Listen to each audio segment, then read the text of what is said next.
وايح وتركي أنقرة يعني واحد لا وبريهن halkan joogay oo qabowgii dhaxantii ishan bay dilaamaysaa in kastoo wali kan nadan lahay maanta si qurux fiican baad aad baan idin salaamaya khiyaartii asxaabta daafaha albiyada iyo dalkiiba joog sheekada bariyahan socotay ee caasimadan Ankara iyo Istanbul ba aad loo hadiyay caalamku weegay waa Jamaal Khashoggi journalistihii weynaa ee dalka Sacuudi Arabiya ee subax kamida subaxyada galay consuliyadii dalka Sacuudi Arabiya isagoo isla xaajiyadaadii xaaskaagii waraaq uga soo qaatay markii Jamaal waa la waayay taaniya cilmi meel u dhigay balse waxaan u maleynayaa caloosha khamiisada waaweyn ee Sacuudiga ay xidhaan ku jiraan dilalka Ruushku geysan jiray way ka duwanaayeen dilalka noocan ah KGB-du waxay khaarijin jireen dad badan oo ay ku khaarijin jireen adduunyada ka mid ah kuwii ugu dambeeyay ay London ahay nin baa loo soo diri jiray ninka lama heli jirin gaas baa lagu la sii jiray kiimikaal lagu sii jiray duweedna saasi ku soo jireen duweedna saasa loo waayay taaniya 15 nin oo waliba muqarrabiintii iyo bodyguardadii Sacuudi Arabiya u dhawaad boqortooyada ayaa khamiisadoodii iyagoo Sacuudiyoodii hilibkoodii sidee midiyay waaweynaa iyo hilibkiiba sita ayay Istanbul ka soo tegay subax taas waxay noqotay cajiib ilka Sacuudi Arabiya hadday wax dilayaan boqortooyadu ma intay macal dijaajkoodii iyo hilibkoodii soo qaataan iyo midiyihii iyo sayfafkii ayay qofkii la googoynayaan cajiib iyo adduunyada ku noqotay wali alaa gaara sheekada waa laga yaabay waxana looga yaabay qaabkii wax loo diray ee fadeexada ah sida qofkii inta loo ballamay in loogu dilay balbariyaha safaaradaha Sacuudiga ha gelinaysa ilaaliya waayo Jamaal baa lagu cibrad ah taasi waa taa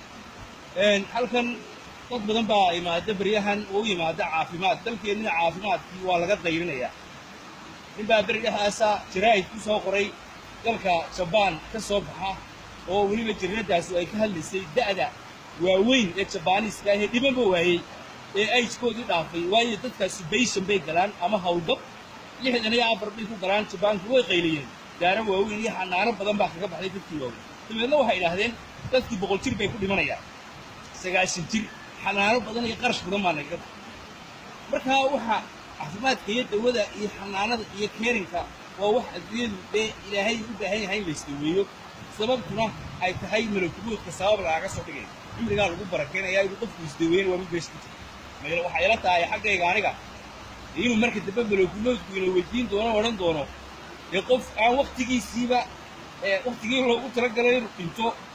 ayaa dhimanaya dabadeedna soo soo ka hor buu si dhimanaya malakuudku waqtigaagii may gaarina maxaa ku soo qadimay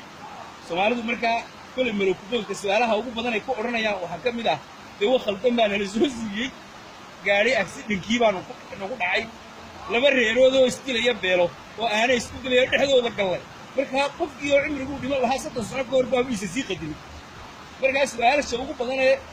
malakuudku inala yaabay waxa ka mid ah xilligii loogu talagalay ma dhimanay waa soo hormarisay saddexdaas bay naga jawaabteed noqonaysa laba reerood oo qoys ku noqday ayaa xabadoodii iyo aniga saasa markaas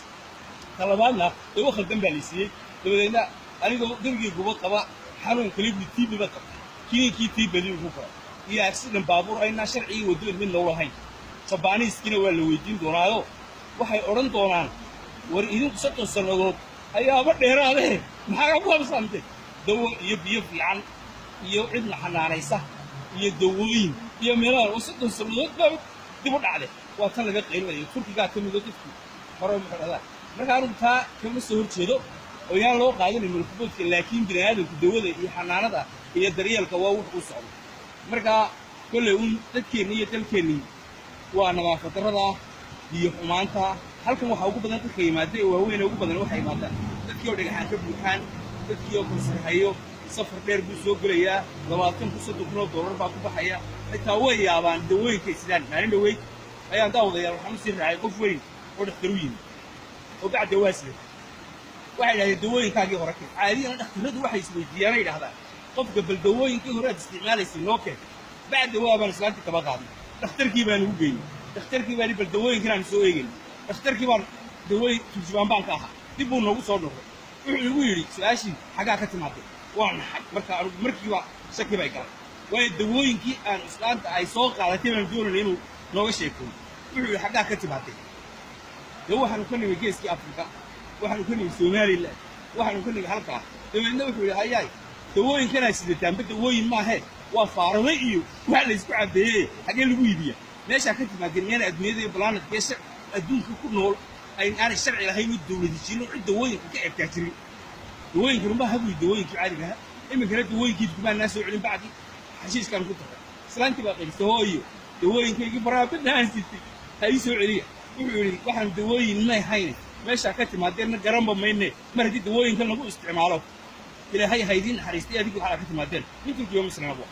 aad baan u xatay dawooyinka islaantina wuxuu yiri qaar ka fiican oo ka tayo wanaagsan oo 7 midna ku siinaya bacda aasado dhan intaas ayaa isku dhaafay marka taa wadayaal wadankeena waxa ka jira waxyaabaha noocaas ilaahay dalka hayno wanaajiyo wanaaggeenu inagu ku jira waxaan lahaa bal hal la dadaalo hal la isbaraajiyo waa Cabdullaahi waa bariye mar kale aad baa u mahadsantiinayaan kara